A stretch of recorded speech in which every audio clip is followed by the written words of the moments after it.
नमस्कार, आप देख रहे हैं आज तक। आपके साथ मैं हूं सईद अंसारी। स्वागत है आपका दंगल में। उत्तर प्रदेश में राजनीतिक हलचल है क्योंकि अगले साल वहां पर विधानसभा चुनाव होने हैं। बीजेपी के सामने अपनी सत्ता को बचाने की चुनौती है, तो विपक्ष फिर से उत्तर प्रदेश के सिंहासन पर सत्तासीन होना चाहता है। बीजेपी ने तो उत्तर प्रदेश के लिए सौगातों की बारिश कर दी है। आज अमित शाह भी यूपी के दौरे पर हैं और बस अब से कुछ ही देर पहले आपने अमित शाह को मिर्जापुर में बोलते हुए देखा। इतनी सारी योजनाओं का उन्होंने उल्लेख कर दिया है कि लगता है कि जबरदस्त विकास की राह पर उत्तर प्रदेश आगे बढ़ गया। और इसी क्रम में अमित शाह ने मां विंध्यवासिनी का आशीर्वाद भी लिया है। तो सवाल यह है कि क्या बीजेपी सत्ता सियासत के लिए शक्ति पूजा कर रही है या आस्था के नाम पर उत्तर प्रदेश के वोटरों के मन में अपनी जगह बना रही है?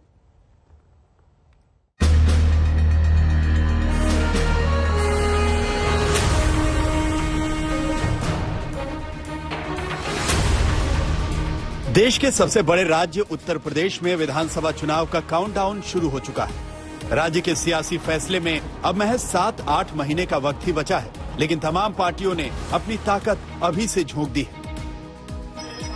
फिलहाल इस केस में सत्ताधारी बीजेपी सबसे आगे दिखाई दे रही है। ताजा कड़ी में केंद्रीय गृह मंत्री अमित शाह का यूपी दौरा है, जहां उन्होंने कई योजनाओं की आधारशिला भी रखी, मां विंध्यवासिनी की पूजा भी की।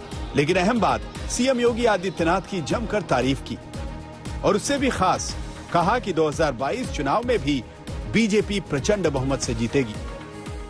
और जो सपना देख रहे हैं उनको मैं कहना चाहता हूं कि भैया फिर से एक बार करारी हार का मन बना लो। यहां भारतीय जनता पार्टी की प्रचंड बहुमत से सरकार बनने है।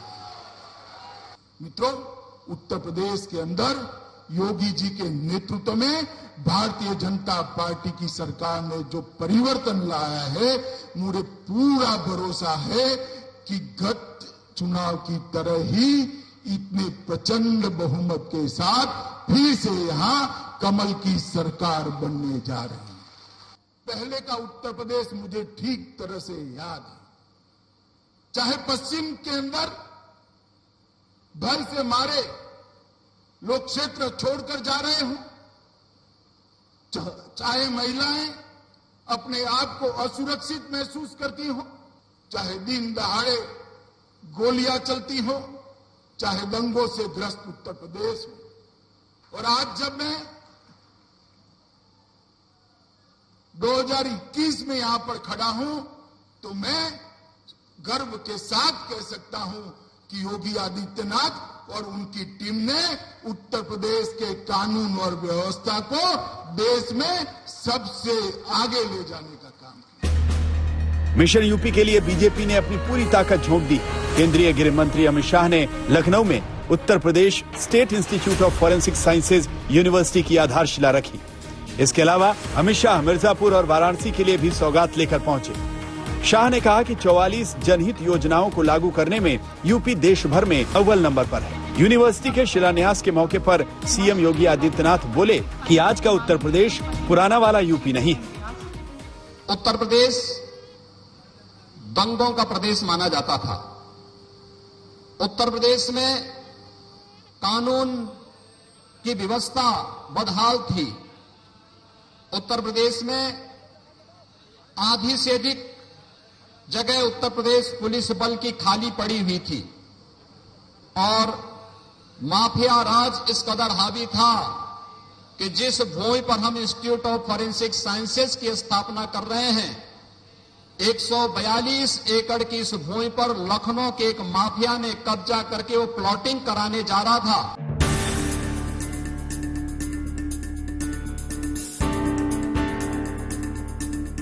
पीएम मोदी भी कुछ दिनों पहले अपने संसदीय क्षेत्र वाराणसी पहुंचे थे। दर्जन भर योजनाओं का उद्घाटन किया, संदेश दे दिया कि यूपी के लिए बीजेपी की तैयारी पूरी है। लेकिन बीजेपी की रेस पर विपक्षी नेताओं की भी नजर है। उत्तर प्रदेश में भाजपा सरकार ने क्या दिया है? उत्तर प्रदेश में कितने स्मार्ट सिटी बन गए हैं?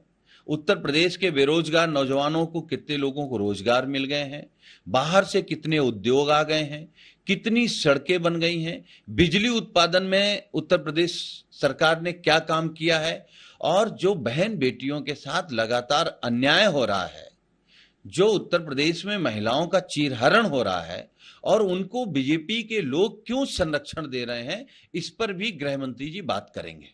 चाहे उत्तर प्रदेश के कानून व्यवस्था का मामला हो, महिला सुरक्षा का मामला हो, किसान जो परेशान है, दुखी है, अन्ना जानवरों का मामला हो, गन्ने के बकाये मूल्य के भुगतान का मामला हो, गेहूं धान के खरीद का मामला हो, बढ़ती हुई महंगाई का मामला हो, भ्रष्टाचार का मामला हो, कोरोना के दौरान जहां लाखों लोगों ने दम तोड़ दिया इलाज के अभाव में, उन विषयों को लेकर अगर किसी ने संघर्ष किया तो कांग्रेस पार्टी ने किया। ऐसा नहीं कि सिर्फ बीजेपी ही सत्ता बरकरार रखने की दौड़ में है, बल्कि दूसरे दल भी तमाम हथकंडे अपना रहे हैं। समाजवादी पार्टी और बहुजन समाज पार्टी ब्राह्मण सम्मेलन कर ब्राह्मणों को रिझाने की कोशिश में है। मतलब साफ है कि अब की बार उत्तर प्रदेश में वोटरों की नजर में उत्तम बनने के लिए राजनीतिक दल तमाम दांव पेच आजमा रहे हैं।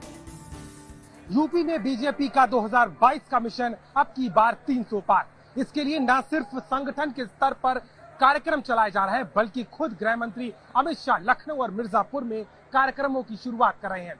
बीजेपी 2022 के चुनाव के लिए न सिर्फ अपने मंत्री, सांसदों, विधायकों एवं काडर को लगा रही है, बल्कि योजनाओं को जन जन तक पहुंचाकर 2022 की लड़ाई को फतेह करने की तैयारी में है। मिर्जापुर से कैमरामैन संजय सिंह के साथ अभिषेक मिश्रा, आज तक। उत्तर प्रदेश विधानसभा चुनाव में सभी राजनीतिक दल अपनी अपनी शक्ति के हिसाब से तैयार हैं।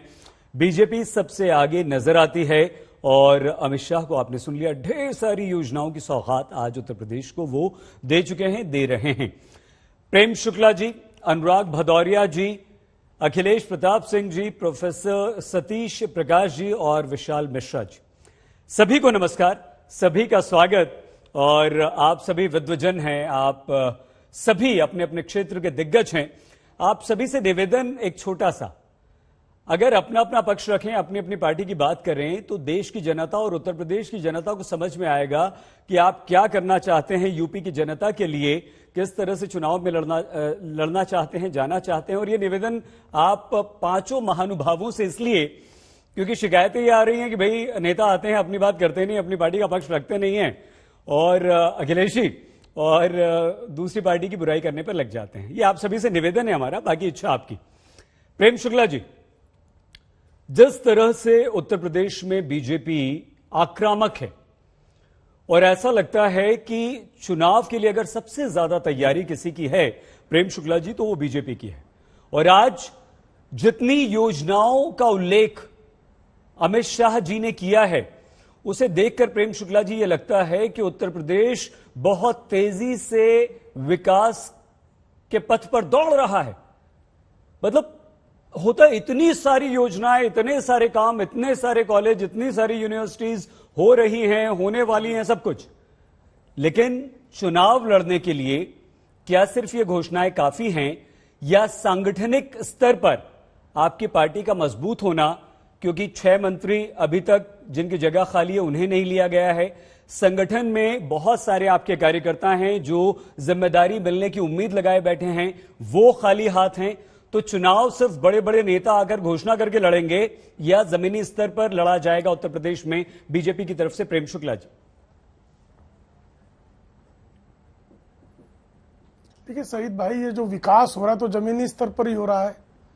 केंद्रीय गृह मंत्री आदरणीय अमित शाह जी ने अभी आपके सामने, आपके टेलीविजन चैनल पर भी ये लाइव चल रहा था, उन्होंने सारी योजनाएं किस तरह से विकास कार्यों को गति पिछले 4-4.5 वर्षों में उत्तर प्रदेश को प्राप्त हुई है, उसका पूरा ब्यौरा। और आज तक आप मुझे बताइए, आपने 2017 का चुनाव भी कवर किया, 12 का भी किया होगा, 7 का भी किया होगा।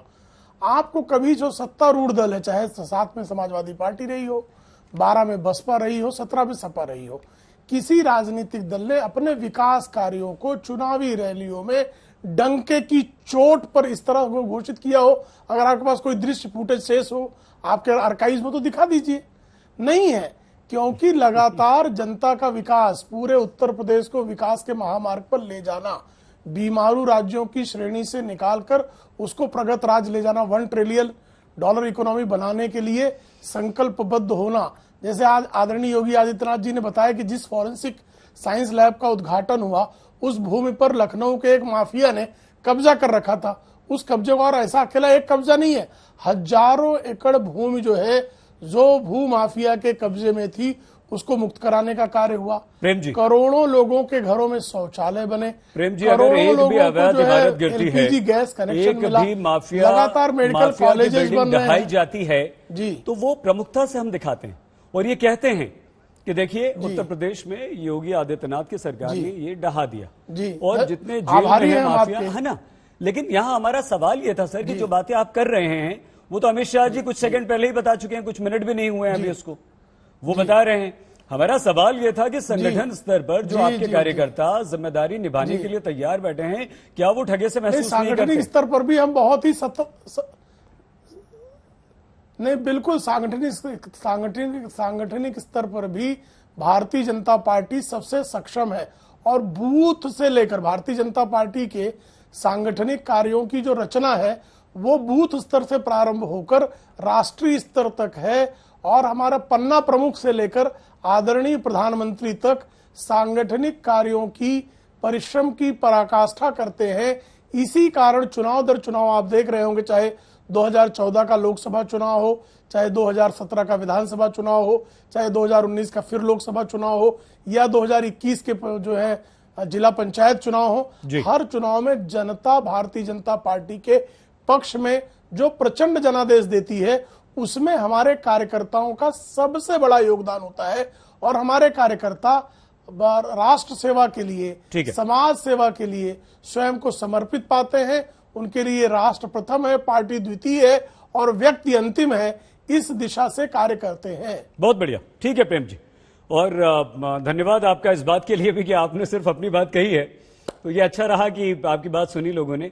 अनुराग भदौरिया जी, अनुराग जी, आप ये जरूर अवश्य कहते हैं कि भाई हमारी चुनावी रणनीति है, हम आप लोगों के सामने या मीडिया को उसे क्यों बताएं, वो हम अपने कार्यकर्ताओं को बताएंगे, अपने संगठन को बताएंगे, वहां पर रणनीति बनाएंगे। लेकिन अनुराग जी, जिस तरह से बीजेपी हर तरह से आगे नजर आती है, बड़े बड़े नेता जाते हैं, अपनी योजनाओं का उल्लेख करते हैं, उत्तर प्रदेश के तमाम बीजेपी के सांसदों को दिल्ली बुला लिया जाता है, उनसे कहा जाता है कि जाइए गांव गांव जाइए, ब्लॉक कस्बों में जाइए और अपनी योजनाओं का बखान कीजिए, लोगों को बताइए। आप कहां हैं, अपने आप को कहां देखते हैं? और अनुराग जी, आपकी पार्टी के वो मुद्दे जिन्हें लेकर आप चुनाव में उतर रहे हैं और आपको लगता है कि दोबारा आपकी खोई हुई सत्ता आप हासिल कर सकते हैं? देखिए, कमाल की बात है कि भारतीय जनता पार्टी अब देश के अंदर में ऐसा कोई व्यक्ति नहीं है, जन जानता है कि झूठ और जुमलेबाज पार्टी है, करना कुछ नहीं है, माहौल बनाना जानता है। अनुराग जी, क्षमा के साथ एक बात कहते हैं आपसे। अनुराग जी, क्या? अनुराग जी, निवेदन ये है कि आप समाजवादी पार्टी, आपके कार्यक्रम, आपकी रणनीति, आप अभी तो मैंने बात ही नहीं शुरू की। नहीं, मैं सिर्फ निवेदन कर रहा हूं, आप पूरी बात करिएगा, आप बिल्कुल नहीं रोकेंगे आप। हाँ, तो पूरी बात ठीक है। बीजेपी जो कर रही है, बीजेपी को करने दीजिए, आप अपनी बात बताइए प्लीज। देखिए, इस देश के अंदर में अगर कोई झूठी और जुमलेबाज पार्टी है, जिसको झूठ बोलने के अलावा, लफाजी करने के अलावा कुछ नहीं आता है, वो भारतीय जनता पार्टी है। विकास की बात करती है, बिल्कुल सही कह रहे, उत्तर प्रदेश में इन्होंने 4.5 पहला वाक्य ही इनका जो है नफरत। प्रेम जी बोल लेने दीजिए प्लीज, प्रेम जी बोल लेने दीजिए, प्रेम जी पहला वाक्य ही प्रेम जी बोल लेने दीजिए प्लीज। कोई बीच में नहीं बोला, समाजवादी पार्टी। अरे प्रेम जी बोल लेने दीजिए ना, एक मिनट आएंगे ना सर, एक रिएक्शन सबका ले लें। प्रेम जी एक रिएक्शन ले लें, उसके बाद आते हैं। अरे 1 घंटा है sir. Prem ji please 1 minute चुप हो जाइए। प्रेम जी, अनुराग जी बात कीजिए अपनी प्लीज, निवेदन। प्रेम जी, अरे प्रेम जी, आपको कितना समय दिया बताइए, कितना समय दिया आपको? प्रेम जी, आपकी तारीफ भी की कि आपने सिर्फ अपनी बात की, समाजवादी पार्टी कांग्रेस का नाम नहीं लिया, बहुजन समाज का नाम नहीं लिया। ठीक है, रुक जाइए, बोल लेने दीजिए सर। अरे प्रेम जी, बहुत मौका मिलेगा, प्रेम जी बहुत मौका मिलेगा, रुकिए। चलिए अनुराग जी, बात पूरी कीजिए प्लीज। इन्होंने विकास किया है, इसमें कोई दुराई नहीं है। नफरत का विकास किया है, महिलाओं पर अत्याचार का विकास किया है। भारतीय जनता पार्टी के गुंडे माफिया सरेआम रोडों पे महिलाओं का चीरहरण करते नजर आए हैं, थप्पड़ पुलिस वालों को मारते आए, पुलिस वालों को इनकाउंटर करते नजर आए हैं। जिस तरह से इनके आपने हर रास्ते गली में देखा, इन्होंने विकास किया है। इन्होंने विकास किया है, किस तरह से उत्तर प्रदेश के अंदर में विकास रुक जाए, इन्होंने कोई विकास नहीं किया। मैं कह तो रहा हूं, उत्तर प्रदेश के अंदर में विकास के नाम पे महिला पे अत्याचार, गुंडागर्दी, नफरत और राष्ट्र की बात करते हैं। इनका तो राष्ट्र प्रेम ऐसा है कि पुलिस वालों को पीटते हैं, धनाधन मारते हैं और इनका राष्ट्रप्रेम ऐसा है कि इनके विधायक और सांसद हैं वो कहीं भी किसी को भी गरियाने लगते हैं और किसी की नहीं सुनते हैं। वो अपने मुख्यमंत्री और अपने नेताओं की भी नहीं सुनते हैं। और जब यहाँ पे अभी गृह मंत्री जी बोल रहे थे तो बताते ना कि उत्तर प्रदेश में कोविड में किस तरह से यहाँ पे लोग ऑक्सीजन की कमी से रोड पे तड़प तड़प के मर गए। अपने इन्हीं बाहों में लोगों ने अपने बच्चों की जानें खोई हैं। किसी माँ ने अपने बेटे को खोया है तो किसी पत्नी ने अपने पति को खोया है और किसी पूरे का पूरे परिवार ने खोया, पूरा परिवार खत्म हो गया। यही उत्तर प्रदेश के अंदर में उसके ऊपर नहीं बोले कि उत्तर प्रदेश के अंदर में कैसे महिला का चीरहरण हुआ, नहीं बोले कि किस तरह से उत्तर प्रदेश के अंदर में यहाँ पे जब लॉकडाउन किया था तो उनको व्यवस्थाएं नहीं अमित मिश्रा ने ये कहा, अनुराग जी इसी से जुड़ा हुआ सवाल सुन लीजिए। अमित शाह ने ये कहा, अनुराग जी नहीं सुनिए ना, क्योंकि बात आप कर रहे हैं, आप बात पूरी कीजिएगा। टोकेंगे आप? अरे सर नहीं रोकेंगे, सुनिए तो अनुराग जी अमित शाह ने ये कहा, आज की बात आपने कही ना कि कोरोना पे कुछ नहीं कहा, उन्होंने ये कहा कि योगी आदित्यनाथ और उनकी सरकार ने कोरोना पर बहुत अच्छा काम किया है। लेकिन क्या ये संदेश, अगर आपको लगता है कि अमित शाह ठीक नहीं कह रहे हैं, काम नहीं हुआ है, तो उत्तर प्रदेश की जनता तक पहुंचा पाने में आप सफल रहे हैं या नहीं? अनुराग जी, देश को क्या हो गया? सही जी, मैं तो बोलने वाला हूं, आगे सब बोल रहा हूं, क्यों टोक रहे हैं बीच में? या वही तो मैं कह रहा हूं ना, मैं आपको बता रहा हूं कि उन्होंने जो तारीफ की है, उन्होंने तारीफ तो किया, ऑस्ट्रेलिया के सांसद भी यहाँ पे तारीफ, ऑस्ट्रेलिया के सांसद से तारीफ करवानी पड़ती है उनको कि कोविड काल में अच्छा हुआ। लेकिन यही इन्हीं के सांसद और विधायक धरने में बैठे थे कि बिना ऑक्सीजन से लोगों की मौतें हो रही। तो ऑस्ट्रेलिया का सांसद सही बोलेगा कि हिंदुस्तान का और भारतीय जनता पार्टी उत्तर प्रदेश का विधायक और सांसद सही बोलेगा? ये तय करने की जरूरत है ना। तो अब सोचो कितनी झूठ बोला जाता है। वही मैं कह रहा हूं, उत्तर प्रदेश के अंदर में क्या योजनाएं हुई हम करेंगे, अभी हमने शिलान्यास किया है, अभी आगे होगा। अरे कब होगा? 4.5 साल का काम गिराओ, गड्ढा मुक्त सड़कें नहीं है, सड़कें गड्ढा में है, गड्ढे में सड़कें पता नहीं। प्रेम जी गलत बात, प्रेम जी ऐसा मत कहिए प्लीज। महंगाई से लोग आत्महत्या कर रहे हैं। प्रेम जी गलत बात है, प्रेम जी बच्चों की तरह हरकत मत कीजिए प्लीज। किसान की मौतें हो रही है, कम से कम यहाँ 700 से ज्यादा किसानों की मौतें हो गई। जो सरकार किसानों का सम्मान नहीं कर पा रही, जो सरकार महिलाओं का चीरहरण हो रहा है, जिस सरकार में अनुराग जी, चल रहे हो, जिस अनुराग जी एक रिएक्शन आगे ले लें। अखिलेश प्रताप सिंह जी, अनुराग जी धन्यवाद। आप बोलोगे या इनके प्रवक्ता बोलेंगे तो आप बताइए कि नहीं, आपको क्या लगता है शुक्ला जी बहुत होशियार है, इनकी औकात है बोल के दिखा देंगे, दोबारा मैं इनके बीच बोलूंगा, कमाल करके आप कैसा संचालन करेंगे? वो बोले हमने बोला नहीं, अब हम बोलने लगे तो मिर्ची लग गई। क्यों? क्योंकि इनको उत्तर प्रदेश की सही आप दूसरे के बीच में बोलते हो। प्रेम जी आपसे निवेदन है कि प्लीज इस तरह से ना करें। और अनुराग जी आपका समय भी पूरा हो गया है। अखिलेश जी कांग्रेस के लिए उत्तर प्रदेश बहुत महत्वपूर्ण भी है। तो क्या उत्तर प्रदेश, दोनों की आवाज बंद कर दीजिए अखिलेश जी। हाँ अब सुनाई देगी सर आपको। जी अखिलेश जी, उत्तर प्रदेश जो है वो कांग्रेस के लिए काफी अहम भी है। काफी समय से आप लोग संघर्ष कर रहे हैं उत्तर प्रदेश में वापसी के लिए। एक और मौका है 6-8 महीने बाद आपके पास। आपकी क्या तैयारी है? कहां कांग्रेस को इस समय देखते हैं आप लोग? देखिए, सबसे जरूरी बात यह है कि आज जो एक शिलान्यास हुआ, कुछ तथ्यात्मक जानकारियां देता जाना। और लखनऊ में भारत सरकार और प्रदेश सरकार की नियमावली है, स्थानीय सांसद का होना भी आवश्यक है। यहाँ के स्थानीय सांसद रक्षा मंत्री राजनाथ सिंह जी कहाँ थे, इसका जवाब इस सरकार को देना चाहिए। आपने शुरुआत में कहा कि भगवान के दरबार में गए हैं। अगर भगवान से आस्था होती तो सबसे पहले राम जन्मभूमि का चंदा खाने वाले, उनकी जमीन का दलाली करके करोड़ों रुपए डकारने वाले, उनके शिला पूजन का 1400 करोड़ रुपए डकारने वालों के लिए एक जांच दी होती और फिर भगवान के आगे मत्था टेकते तो सबको लगता कि हाँ सही में भगवान से ये प्रेम करते हैं। जब इनको आप रोकेंगे नहीं, मुझे पूरा विश्वास है। दूसरी बात फॉर्मेट बेईमानी होगी, मैं बेईमानी होगी। बोलूं? क्योंकि देखिए आपने पहला नियम क्या बताया था, उस नियम का उल्लंघन है। फिर से आपको याद दिला दे रहा हूँ, फिर बोलने दीजिए इनको। इनका अपना रटंत विद्या है, ये भी रट लें। वो रोज वही रटते हैं, एक बार फिर रट के सुना दें, कोई इश्यू नहीं है। लेकिन सईद हमीद जी, आप एंकर हैं, आपने जो पहला नियम बताया था वो नियम का उल्लंघन अनुराग जी ने भी किया और अब अखिलेश प्रताप सिंह भी कर रहे हैं। और फिर मैं करूंगा तो मुझे टोकिएगा मत। कर रहे हैं।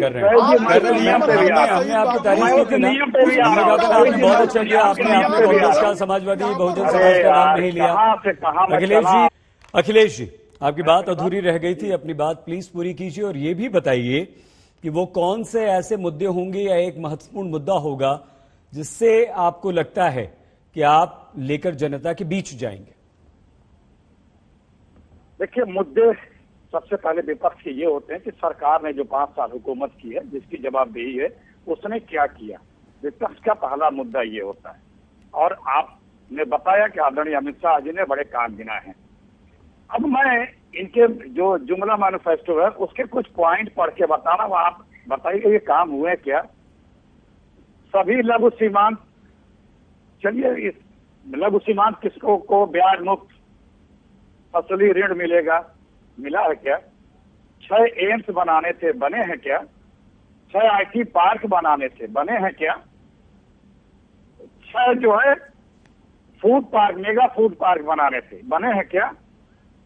10 अंतर्राष्ट्रीय विश्वविद्यालय बनाने थे, बने हैं क्या। हर जिले में एक इंजीनियरिंग कॉलेज ऑब्लिक पॉलिटेक्निक बनने थे, बने थे क्या। एक फार्मा पार्क बनाना था, बने हैं क्या। NS पे एक्सपोर्ट पार्क बनना था, बने हैं क्या। और ड्राई पोर्ट बनना था, बने हैं क्या। गन्ना किसानों का 14 दिन में भुगतान अभी भी 10,000 करीब बाकी है। और जो ग्रेजुएशन में जाएगा उसको लौटा देंगे, देने हैं क्या। पुलिस के रिक्त पर भरे जाएंगे, 1.25 लाख से अभी भी रिक्त हैं, भरे हैं क्या। 70 लाख नौकरियां देने के लिए 70,000 नहीं दिया। 38 लाख बेरोजगार रजिस्टर्ड है बीजेपी के राज में। जब बीजेपी आई तो 22 लाख थे। अंतर्राष्ट्रीय स्तर के 10 यूनिवर्सिटी बनाने के बाद कहे थे, बने हैं क्या। बड़ी लंबी फेरिस्त है, बड़ी लंबी, और 3-4 पन्ने किए, ये बने हैं, नहीं बने हैं। तो ये जो जुमलेबाजी की जाती है, देखिए और यूपी है क्या आज के तारीख में। अपराध में नंबर 1 है, कुपोषण में नंबर 1। अभी परसों आदरणीय मंत्री जी ने बताया पार्लियामेंट में। दुनिया के प्रदूषित शहरों में नंबर 1 है। हाँ, मीट एक्सपोर्ट में भी नंबर 1 है। उत्तर प्रदेश 10 में से 7 सबसे बड़े औद्योगिक घराने हैं। हत्या में नंबर 1 है, अपहरण में नंबर 1 है, दलित उत्पीड़न नंबर 1 है, नाबालिग बच्चियों से दुराचार में नंबर 1 है, यौन अपराध में नंबर 1 है, लॉकडाउन में महिला उत्पीड़न में नंबर 1 है, नौकरी भर्ती परीक्षा में भ्रष्टाचार में नंबर 1 है, गरीबी की रेखा जीवन यापन करने में नंबर 1 है, केंद्रीय नवोदय विद्यालय में पद जोड़ी थे उसमें नंबर 1 है, पत्रकारों की हत्या उत्पीड़न में नंबर 1 है, साधुओं की हत्या में नंबर 1 है, अपराधियों से मुकदमे वापस लेने में नंबर 1 है, मंत्रिमंडल में दागियों की संख्या सबसे ज्यादा नंबर 1 है, असहमति पे मुकदमा कर देने वाली सरकार वो पे नंबर 1 है, जहरीली शराब से मौतों पे नंबर 1 है, सरकारी विद्यालयों में 40% सरकारी विद्यालयों में बिजली है उसमें हिंदुस्तान में नंबर 1 है। 11 जिलों में एक भी कोल्ड स्टोरेज नहीं है, ये नंबर 1 है। ये बहुत चीजों में नंबर 1 है। अखिलेश जी, अगर झूठ बोलना, ठीक है, हम एक बार दोबारा आपके पास अवश्य आएंगे, लेकिन आपने ये नहीं बताया कि आपका वो सभी मुद्दे लेकर जाएंगे क्या, जनता को आप संतुष्ट कर पाएंगे। हाँ, आइए आते, एक मिनट, सतीश जी रह गए, एक सेकंड आ रहा है सर, मैं आ रहा हूं आपके पास। सतीश जी और विशाल जी से एक रिएक्शन ले लें। सतीश प्रकाश जी, प्रोफेसर प्रकाश, अखिलेश यादव ये कहते हैं कि भाई बीएसपी ये तय कर ली कि उसकी लड़ाई बीजेपी से है, उसे बीजेपी को हराना है या समाजवादी पार्टी से मुकाबला करना है, और आप जमीन पर नजर क्यों नहीं आते हैं। जिस तरह से बीजेपी दिखाई दे रही है, लगातार एक सिर्फ ब्राह्मण सम्मेलन कर देने से कुछ नहीं होता। आपकी पार्टी की इन विधानसभा चुनावों में अभी सक्रियता दिखाई क्यों नहीं दे रही। नहीं, देखिए सही साहब, बीजेपी कितना आगे है, अभी अखिलेश जी ने सारी चीजें आपको गिना दी। देखिए, लोकतांत्रिक व्यवस्था में हर व्यक्ति को अपनी बात कहने का अधिकार है। कौन आगे है, कौन पीछे है, उत्तर प्रदेश का मुख्यमंत्री कौन होगा, ये उत्तर प्रदेश की जनता डिसाइड करेगी। आप जनता के बीच में जाते हैं, अपनी बात कहते हैं। और देखिए, लोकतांत्रिक व्यवस्था में किसी भी सरकार को 5 साल काम करने का मौका मिलता है। 5 साल में आपको अपने काम निपटाने होते हैं। लोकतांत्रिक व्यवस्था में ऐसा नहीं होता कि हमको 10 साल मिलेंगे, इनको 5 साल मिलेंगे। और आज बीजेपी अपने जन्म से जो 10 साल पुरानी राजनीति कर रही है, 70 के दशक की राजनीति है कि जब चुनाव आ जाए, जब आपको उद्घाटन करना था तब आप शिलान्यास कर रहे, तो आप पीछे या हम पीछे।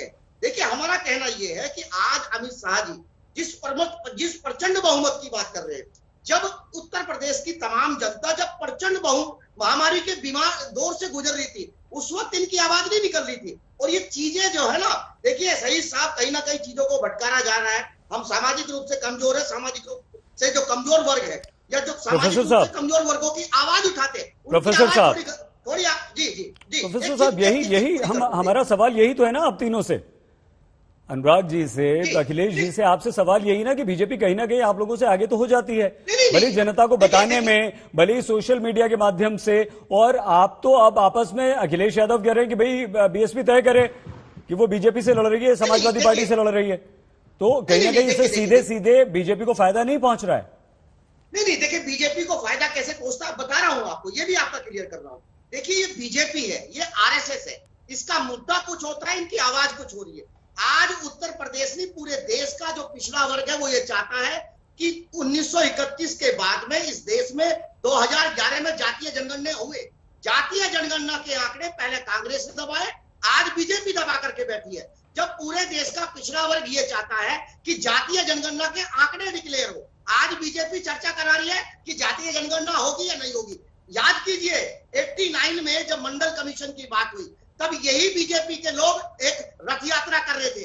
आज पिछड़ा वर्ग अगर अपनी आवाज उठा रहा है, राजनीतिक सहभागिता की बात कर रहा है, तो आज फिर वो धार्मिक यात्राएं शुरू हो गई है। मेरा मानना ये है कि 2017 में ब्राह्मण सम्मेलन क्या है सर, प्रोफेसर साहब? बीजेपी जी ब्राह्मण सम्मेलन क्या है? नहीं, सुनिए, देखिए सुनिए, चाहे कोई सामाजिक रूप से कमजोर पीड़ित हो, चाहे कोई राजनीतिक रूप से पीड़ित हो, हम बाबा साहब के अनुयायी हैं। हमको यह सिखाया जाता है कि जहां जहां अन्याय होगा हम अन्याय के खिलाफ लड़ाई लड़ेंगे। आज ब्राह्मण समाज के साथ जिस तरह का व्यवहार योगी सरकार कर रही है, ये योगी सरकार ने एक जाति विशेष को आगे करने के लिए आप एक वर्ग के ऊपर इतनी जातियां करेंगे। आज उसको क्या हमको ये बात नहीं उठानी चाहिए? आप बताइए, अगर हमने खुशी दुबे की बात की है तो एक अपराध थोड़ा ही है। एक 17 साल की युवती का अपराध इतना है कि उसकी शादी जिस युवक से होती है। ठीक है प्रोफेसर साहब, थोड़ा सा एक हम विशाल मिश्रा जी का एक रिएक्शन ले लें, लेकिन सवाल यहां पर भी तो उठता है ना कि वो पिछड़ा वर्ग, वो दलित, वो क्षत्रिय जो आपके साथ थे, अब अचानक से उन्हें कहीं ये ना लगने लगे ना कि बहुजन समाज पार्टी जो है वो देखिए ब्राह्मणों के पीछे भाग रही है, उनकी आवाज उठा रही है, उनकी हितैषी होने लगी। ठीक है, रिएक्शन लेते हैं। विशाल मिश्रा जी आपने सभी की बात सुनी, हम दो बातें आपसे यहां पर समझना चाहते हैं। आ रहे हैं प्रोफेसर साहब? विशाल मिश्रा जी, दो बातें आपसे समझना चाहते हैं सर यहां पर। पहली तो ये कि जो एक लंबी चौड़ी लिस्ट आज गिनवा दी है अमित शाह जी ने योजनाओं की, और केंद्र सरकार की 44 में से 30 से ज्यादा योजनाओं में उत्तर प्रदेश को नंबर 1 उन्होंने बता दिया है। प्रेम मिश्रा जी ने एक के बाद बहुत सारे कार्य गिनवा दिए हैं। ऐसा लग रहा है कि यूपी जबरदस्त विकास के पथ पर अग्रसर है। और दूसरा, ये जो लिस्ट यहां पर अभी अखिलेश प्रताप सिंह जी ने गिनवाई, आपको लगता है कि वो यूपी की जनता समझती है दोनों को, और उसे सच्चाई, जमीनी हकीकत का अंदाजा है? और एक जो संघ शक्ति है सर, वो संघ का जो काडर है, संघ का जो अपना प्रभाव है, वो बीजेपी को कितनी मदद कर रहा है 2022 विधानसभा चुनाव में? जी देखिए सईद जी, मैं आपके प्रश्नों का क्रमवार उत्तर देता हूं जी। जहां तक उत्तर प्रदेश में आज आपने कहा कि जो योजनाएं गिनाई गई ये कहां तक उचित है या कहां तक सही है, तो देखिए सईद जी, होता क्या है कि उत्तर प्रदेश में बीजेपी ने विकास, विश्वास, सुशासन, संकल्प और सिद्धांत के नाव पर चलते हुए आज उत्तर प्रदेश को दंगा मुक्त बनाया, अपराध मुक्त बनाया है, भ्रष्टाचार मुक्त बनाया। आप अगर पहले की बात करें, भारतीय जनता पार्टी के नेतृत्व की सरकार से पहले, तो उत्तर प्रदेश में विकास अपनी पटरी से उतर चुका था, लोगों का लोकतंत्र मूल्यों और आदर्शों में विश्वास जा रहा था। अब मैं बताऊं आपको कि आप अगर डाटा देखिए, मैं तो ये कह रहा हूं, आप देखिए उत्तर प्रदेश में आज की डेट में ईज ऑफ डूइंग बिजनेस में कहां पहुंच गया। आज आप उत्तर प्रदेश में पर कैपिटा इनकम देखें तो 47,116 रुपया हुआ करती थी, आज 94,495 है। अभी अखिलेश जी ने जो कहा कि किसानों के ऋण माफी की बात, पहली कैबिनेट मीटिंग में 36,000 करोड़ रुपए की किसान का कर्ज माफी हुआ था, जबकि इनकी सरकार राजस्थान और छत्तीसगढ़ में वादा की थी। पूछिए कहा था ना, 10 दिन में कहा था। रही बात अगली, आज जो शिलान्यास हुआ है जिस एकड़ जमीन पर, आप देखिए तो आज अपराधियों से इसके पहले जमीन क्यों नहीं फ्री कराई गई? 1584 करोड़ की संपत्ति उनकी ली गई। यही नहीं, एंटी भू माफिया स्क्वाड बना, पहले क्यों नहीं बना दिया गया? 1035 भू माफिया चिन्हित किए गए हैं और 6,794 हेक्टेयर जमीन जो सरकारी थी माफियाओं ने कब्जा कर लिया था, पहले क्यों नहीं किया गया? समाजवादी पार्टी के प्रवक्ता जी बैठे हुए हैं, 47 लाख घरों में बिजली थी, आज की डेट में 1,38,00,000 घरों में बिजली है कि नहीं? आप आज अभी गन्ना मूल्यों की बात कर रहे थे अखिलेश जी। एक चीनी मिलों के 1,37,518 करोड़ रुपए का चीनी का भुगतान हुआ कि नहीं हुआ? 2007 से लेकर 2017 तक के कार्यकाल का कुल जोड़कर एक बार में भुगतान हुआ। और रही बात विश्वविद्यालय खुले कि नहीं खुले, आप अखिलेश जी एम्स की बात कर रहे थे, गोरखपुर में एम्स है कि नहीं है? कार्यान्वित है अखिलेश जी। रायबरेली में है कि नहीं है? मेडिकल कॉलेज खुले कि नहीं खुले? ये सबका है। ठीक है, अयोध्या में नहीं अखिलेश जी बोल लेने दीजिए, अखिलेश जी बोल लेने दीजिए प्लीज, बोल लेने दीजिए। ठीक है विशाल जी, नहीं अखिलेश जी बोल लेने दीजिए आप। विशाल जी हमें लगता है थोड़ा सा समय कम है, हमें जल्दी से एक रिएक्शन और लेना है। 5 सेकंड। हाँ प्लीज सर जल्दी से समाप्त करना चाहूंगा जल्दी से। कि बिल पावर होना चाहिए।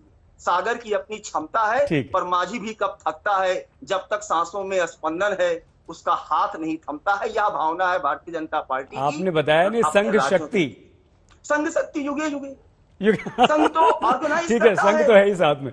ठीक है, संघ है साथ में। प्रेम शुक्ला जी, प्रेम जी हम थोड़ा सा हटकर, धन्यवाद सर। प्रेम जी थोड़ा सा हटकर आपसे सवाल पूछ रहा हूं यहाँ पर। ठीक है, बड़ी बड़ी योजनाएं, पर कैपिटा इनकम है, योजनाएं हैं, शिलान्यास हो गया है फॉरेंसिक यूनिवर्सिटी का, 40 के लगभग कॉलेजेस जो हैं वो और बन रहे हैं, उनका काम चल रहा है, सब कुछ ठीक है।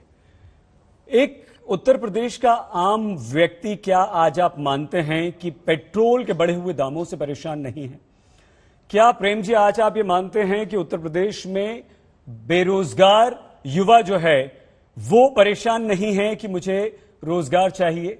क्या अखिलेश जी, क्या प्रेम शुक्ला जी आप ये मानते हैं कि जो कोरोना ने, भले ही वो प्राकृतिक आपदा हो, परेशान किया है लोगों को, हजारों लोग अपनों को खो चुके हैं, क्या वो परेशान नहीं है? क्या वो सरकार से नाराज नहीं है? डीजल पेट्रोल की कीमत बढ़ी कहाँ है? गलत बोल रहे हैं। अच्छा प्रश्न है भारतीय जनता पार्टी कहेगी एक मिनट अनुराग जी, एक मिनट अनुराग जी, अनुराग जी एक मिनट, अनुराग जी एक मिनट भाई साहब। बहुत जो सही प्रेम शुक्ला जी, वस्तु स्थिति है, पर कैपिटा इनकम और जीडीपी जो है वो, पर कैपिटा इनकम और जीडीपी उत्तर प्रदेश में डबल हुई है। ये सत्य है कि नहीं है? 1 करोड़ से अधिक लोगों को उत्तर प्रदेश में 4.5 वर्षों में रोजगार मिला, उसमें से भी 4 लाख से अधिक लोगों को सरकारी रोजगार मिला, सरकारी नौकरियां मिली। तो बेरोजगारी दूर करने की दिशा में निर्णायक काम हुआ है कि नहीं हुआ? ईज ऑफ डूइंग बिजनेस में जब उत्तर प्रदेश दूसरे स्थान पर आ जाता है तो ये इस बात का संकेत देता है कि उत्तर प्रदेश में उद्यमिता के विकास के साथ साथ रोजगार के साधनों में भी वृद्धि होगी। तो उत्तर प्रदेश का विकास तो निश्चित तौर पर जो है, हाँ ये सत्य है कि आप जो है जब पर कैपिटा इनकम डबल होगा, ठीक है, तो पर कैपिटा इनकम पर तो डिस्कशन करेगी नहीं। ठीक है प्रेम जी, आपका कहने का मतलब ये है, क्यों नहीं हो गया? प्रेम जी आपका कहने का मतलब ये है कि उत्तर प्रदेश में कोई परेशान नहीं है, सब कुछ उसके कार्यकाल में क्या स्थिति थी? और तीसरा, आपने कोरोना के संदर्भ में प्रश्न पूछा, तीसरा प्रश्न आपने कोरोना के संदर्भ में पूछा। केरल की स्थिति देख लीजिए, कांग्रेस शासित महाराष्ट्र की स्थिति देख लीजिए, 10,000 से अधिक मामले। महाराष्ट्र की आबादी उत्तर प्रदेश की आधी है, लेकिन महाराष्ट्र में आज भी 10,000 प्रेम शुक्ला जी आप ये कह रहे हैं कि उत्तर प्रदेश में कोई बेरोजगार नाराज नहीं है। प्रेम शुक्ला जी आप ये कह रहे हैं कि उत्तर प्रदेश में महंगाई का कोई असर नहीं है, उत्तर प्रदेश की जनता जो है वो महंगाई से परेशान नहीं है, बेरोजगारों को रोजगार दिया जा रहा है और उत्तर प्रदेश में सब कुछ बहुत अच्छा है। प्रेम शुक्ला जी, अनुराग भदौरिया जी, अखिलेश प्रताप सिंह जी, प्रोफेसर सतीश प्रकाश जी, विशाल मिश्रा जी, आप सभी का इस चर्चा में हिस्सा लेने के लिए बहुत बहुत धन्यवाद। तो उत्तर प्रदेश में चुनावी बिगुल फूंका जा चुका है, सभी राजनीतिक दल कमर कस चुके हैं। आज गृह मंत्री अमित शाह ने ढेर सारी योजनाओं का न सिर्फ शिलान्यास किया बल्कि उत्तर प्रदेश को सौगात भी थी। जनता तय करेगी उसे किसके पक्ष में वोट देना है। अपना प्लीज बहुत ख्याल रखिएगा, देखते रहिए आज तक।